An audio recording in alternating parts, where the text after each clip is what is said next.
पुतले जलाने से क्या होगा, बस राख होगी, धुआं होगा। झांक कर देख अपने गिरेवा में, रावण तुझसे तो अच्छा होगा।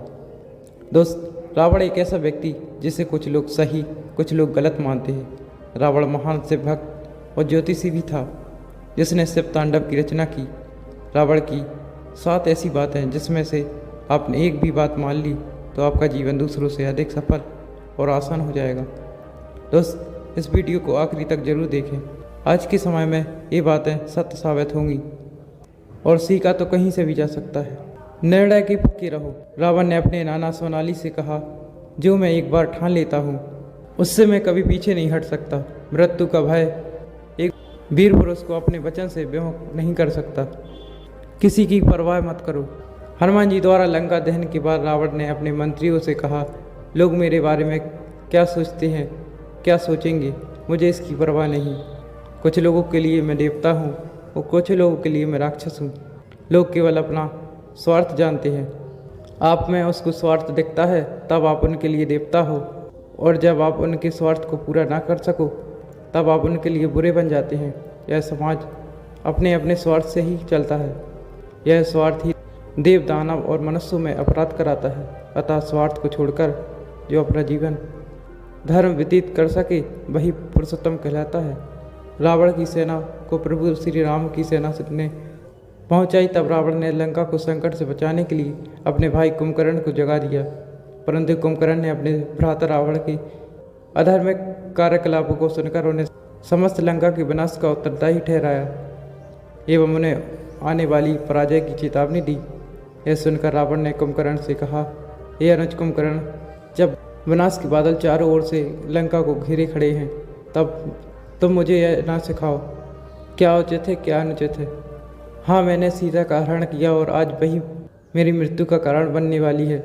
हाँ, मैंने नारायण को पहचानने में भूल कर दी और उन्हीं के कारण आज मेरे आने के लिए योगदान गति को प्राप्त हो गए। हाँ, मैंने अहंकार के चलते श्री राम के शांति प्रस्ताव को ठुकरा दिया और आज मेरी सोने की लंका शमशान बन चुकी है। परंतु जो बीत गया, बुद्धिमान उसका शोक नहीं करते, भविष्य की चिंता कर्मयोगी नहीं करते। इस समय इस क्षण में जो जीते हैं वही महात्मा कहलाते हैं। सम्मान से समझौता नहीं। अंतिम दिन युद्ध में जाने से पहले रावण ने महाकाल आरती का प्रबंध किया, परंतु आरती में अपशगुन हेतु रावण ने महाकाल से कहा, महाकाल, हे परमेश्वर, आपने क्या सोचा? मैं आपका परम भक्त इन आप सब गुणों से डर जाऊंगा और युद्ध को रोककर राम के चरणों में समर्पण कर दूंगा। रावण मिट जाएगा लेकिन किसी के सामने झुकेगा नहीं। अपने को बेचकर जो जीते हैं वह एक कीट की भांति हर दिन मरते हैं। दया की में जो रहते हैं उन्हें जीवन की दया का पात्र बनाए रखता है। अच्छे कार्य करने में देरी नहीं करनी चाहिए।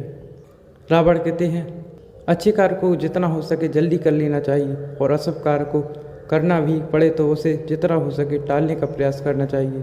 मैं भी बहुत से शुभ कार्य करना चाहता था लेकिन उसे कल पर टालता रहा और कुछ ना कर सका। अपने गुप्त किसी को ना बताएं।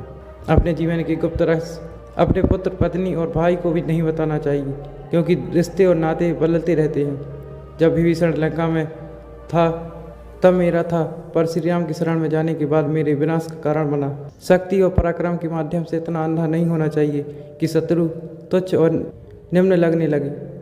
जब मुझे ब्रह्मा जी से वर मिला कि मुझे वानर और मानव के अलावा कोई नहीं मार सकता, लेकिन मैंने उन्हें तुच्छ समझने की भूल कर दी और इसका मूल्य मेरी मौत को छिपाना पड़ा। इसलिए किसी को छोटा नहीं समझना चाहिए। तो दोस्तों, ये थी रावण की वजह जिससे आप सीखकर अपने जीवन में अपनाकर आगे बढ़ सकते हैं।